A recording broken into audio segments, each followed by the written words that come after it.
Olá, meu nome é Maria Alice, eu sou advogada trabalhista empresarial e hoje eu tô aqui com as minhas colegas também advogadas trabalhistas, doutora Aline e doutora Tayana, para mais um episódio do E aí, pode? Oi, oi. Olá. Bom, hoje a gente vai falar sobre um assunto que eu adoro, que é sobre as redes sociais e o ambiente de trabalho. Bom, a gente tem que levar em consideração que hoje redes sociais, elas bombam para tudo, né? Tem gente que trabalha com as redes sociais e tem gente que utiliza para divulgar a sua própria empresa. A gente utiliza para divulgar o EAPod, por exemplo, né? Mas vamos lá. Hoje a gente vai trazer dois aspectos dos riscos das redes sociais com o ambiente de trabalho. E o primeiro deles é quando um funcionário usa as redes sociais para denegrir a imagem da empresa. E aí, pode?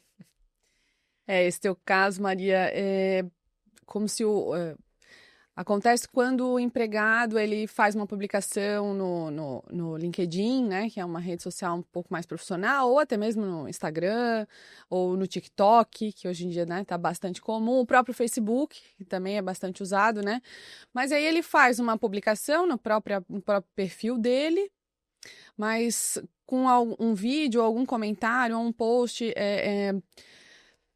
criticando a empresa, assim, né, abertamente, ou então fazendo uma piada de mau gosto, mas com o uniforme da empresa, né, então, às vezes critica algum colega de trabalho, ou até o próprio encarregado, às vezes nas entrelinhas, nem tão diretamente, mas aqui é o meu perfil, aqui é o meu ambiente, né, mas tá com a camisa, o logo da empresa e, enfim, identifica.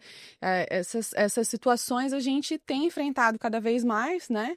E fica essa dicotomia de estou no meu ambiente, mas estou expondo terceiros. Então, isso, isso, isso a gente tá todo dia conversando sobre isso, né? Porque é algo cada vez mais comum e a gente tem percebido cada vez mais na prática os perigos, vamos botar assim, né? Os perigos com relação a isso, porque assim, a gente não tem um manual de etiqueta sobre, né, postagens em rede social e até onde isso alcança e tudo mais. O próprio uso do celular por si só já é uma pauta bem grave, né, bem importante dentro da empresa, né, que ao passo que a gente não vive sem e muitas vezes usa em função do trabalho, também em que medida isso vai ser usado, né? Isso, sem dúvida, acaba refletindo nessas postagens. E isso tudo, a gravidade disso está na exposição e da própria imagem, não só do empregado, porque ali de fato é o ambiente dele, mas da empresa, né? Como isso vai ser recebido nas redes e como isso vai atingir a reputação da empresa. Então, isso é pauta importante, atual, e a gente tem que tratar bastante disso, sim. E Aline, esses riscos que a Thay mencionou, quais são esses, né? Quais são esses limites de postagens, assim? Então, a primeira coisa que a gente tem que trazer aqui é que a internet não é terra sem lei, como muitos acham e se comportam diante dela. O que precisa se atentar é que existe também a polêmica da liberdade de expressão. E eu nem vou entrar assim nos pormenores dessa liberdade de expressão, e sim, todo mundo tem liberdade de expressão. Só que ela não é ilimitada, principalmente quando a gente fala de um contrato de trabalho. E quando a gente fala do contrato de trabalho, existem alguns princípios que devem ser observados e que também é muito importante que a empresa traga essa clareza para os colaboradores, que é o princípio da lealdade, da boa-fé, o princípio principalmente da boa-fé nas relações e, como a Thay mencionou, isso pode trazer uma imagem, uma postagem dessa, pode trazer uma imagem negativa para a cultura da empresa, pode prejudicar. Então, não é permitido a liberdade de expressão quando isso traz algum prejuízo, degrine a imagem da empresa.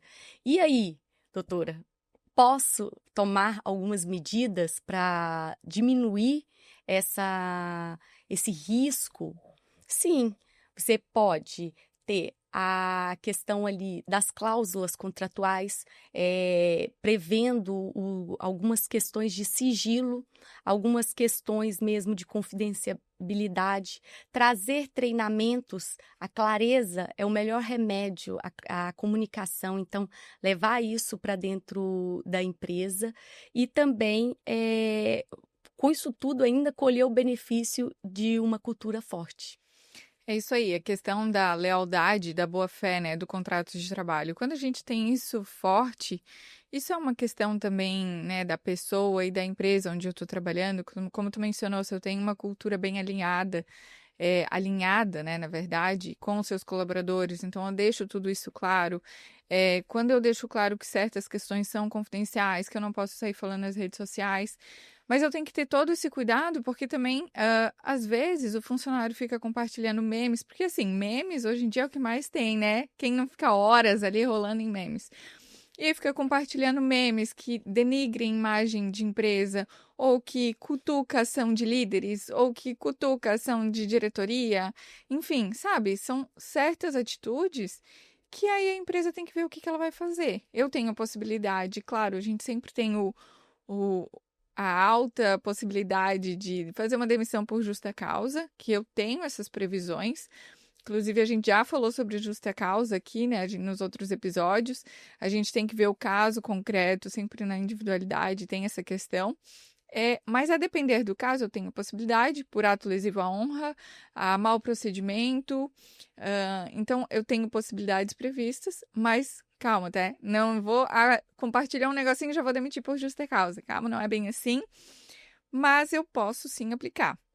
Eu tenho que analisar o caso certinho e ver qual que é as possibilidades que eu posso aplicar no caso.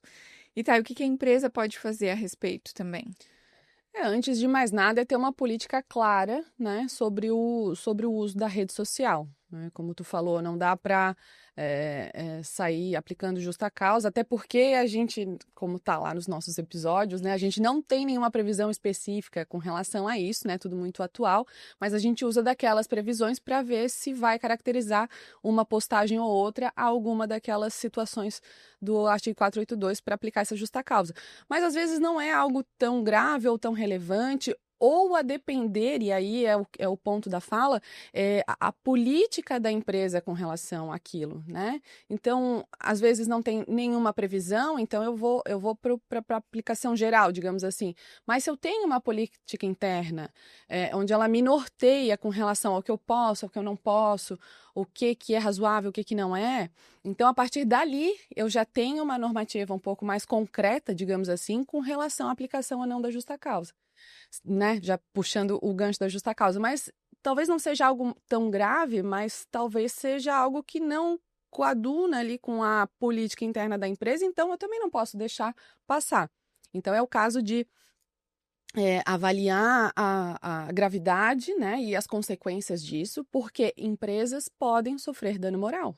Né? A gente tem que ter isso em mente. Então, às vezes uma postagem dessa denigre a imagem e isso se caracteriza um ato ilícito, logo pode gerar uma repercussão negativa até comercialmente para a empresa, logo eu posso estar diante até de um dano moral à empresa aí, né? Então, as consequências disso tudo.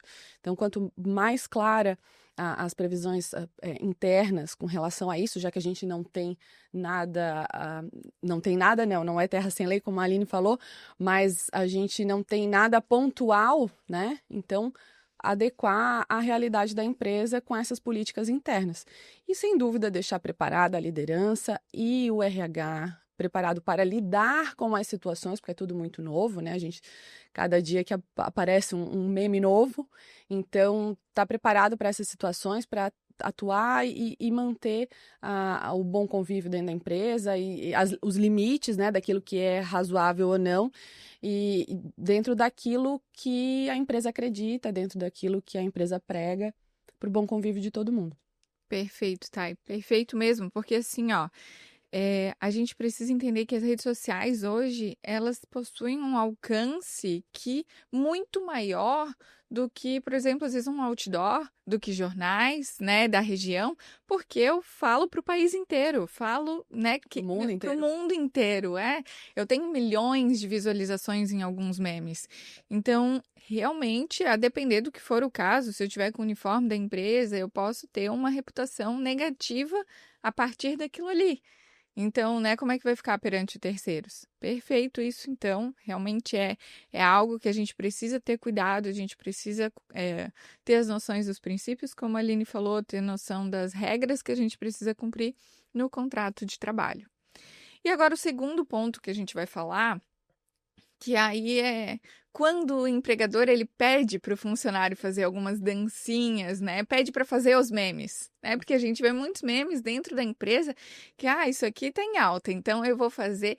Quem nunca viu aquele meme que joga um balde de água e daí vem o funcionário recebendo o balde de água e vai falar sobre uma promoção absurda, né? Então, tem esses vídeos também. E agora a gente vai falar sobre esses casos. E aí, Aline, eu posso fazer isso? E aí, doutora?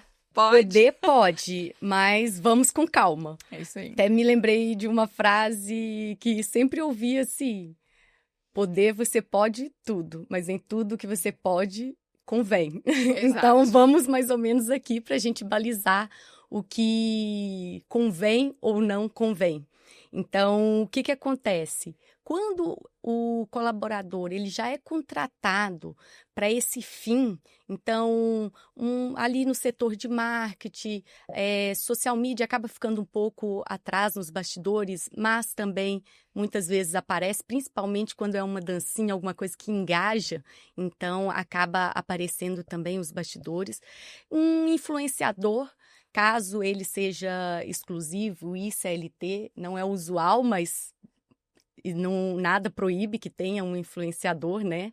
Então, se for voltado para o contrato de trabalho, pode, mas tomar cuidado também para não ser algo vexatório. Não é porque ele está ali contratado para isso que ele pode fazer algo que seja vexatório, algo que está fora ali do combinado.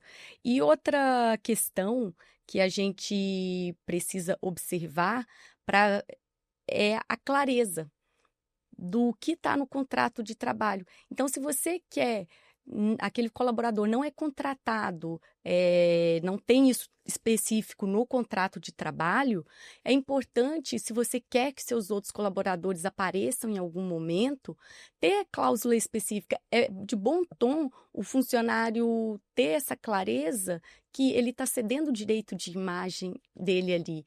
Pode ser que, às vezes, o colaborador ele não seja contratado para isso, mas ele tem o dom e ele quer participar. Então, documente isso, faça ali um aditivo contratual, faça uma documentação específica, com ele autorizando, para não ter essa discussão posterior se foi obrigado a fazer ou não, se foi contra a vontade ou não, e ter também os limites claros para não chegar a uma situação vexatória.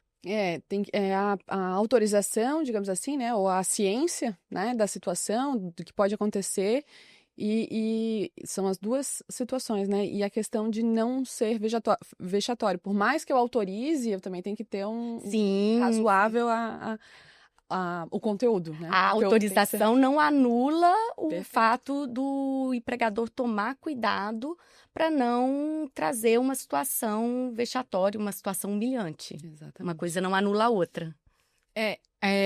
Como vocês falam aí, é a questão do constrangimento, né? Então, eu não posso levar para esse caminho esses vídeos, né? E assim, ó. Olha, eu vou fazer o vídeo tal, ele vai ser dessa forma. Então, a pessoa também vai falar, eu aceito ou não aceito. Por isso que a conversa e o diálogo ali é muito importante. Porque não adianta falar assim, olha, vamos fazer um vídeo? Vamos. Aí chega lá, é um negócio bem nada a ver, que vai colocar a pessoa numa situação constrangedora, que aí ela vai ficar, não vai querer fazer, sabe? Então, a minha ideia é essa. Tu concorda? Tá de acordo? Quer também? Então, né, eu acho que esses são alguns limites. E até faço jus aqui da palavra para trazer uma parte de uma jurisprudência que eu li a respeito disso, que fala o seguinte, abre aspas. A prática de obrigar empregados a veicular vídeos em suas redes sociais envolvendo danças ou músicas de conteúdo potencialmente vexatório transpõe os limites em que se encontra autorizado o uso das suas imagens, por desbordar as situações corriqueiras do contrato de trabalho, configurando um abuso de poder diretivo. Tal prática avilta a imagem dos envolvidos e agride a dignidade, ensejando sim a condenação do agressor ao pagamento de indenização por danos morais. Então, sim, mesmo se eu tenho autorização, por isso que a gente, repito aqui, é importante a conversa, o diálogo, mesmo se eu tenho autorização, se isso me leva a um constrangimento, humilhação, isso acarreta um dano moral. Porque, vamos lá, né, gente? Vamos colocar no lugar das pessoas. Vou lá, vou fazer uma dancinha e depois eu saio na rua e todo mundo vai rir da minha cara. Poxa, não é uma situação agradável, né? Chega no meu ambiente familiar, tá todo mundo rindo da situação que eu fiz ali porque a empresa me obrigou, ou porque a empresa pediu e eu fui obrigado a fazer porque senão eu vou o quê? Ser demitido? Calma, qual é o limite das questões aqui? Então é importante a gente ponderar. Claro que existem vídeos que são super legais, engraçados. Vale a gente colocar aqui que também a criatividade dentro da empresa ela é importante para divulgar seu trabalho. É legal, é divertido. Então, entrem nesse consenso do que pode, o que não pode, do que o funcionário vai aceitar e não vai. Acho que é isso que é de grande importância, né? Essa comunicação clara. Mas é isso, meninas. Obrigada por hoje. Pessoal, não deixe de seguir a gente nas redes sociais. Compartilhe esse vídeo com todo mundo nas redes sociais, inclusive. Se inscreva no nosso canal, segue a gente nas redes sociais também, que está na descrição do vídeo. E até a próxima. Tchau! Tchau!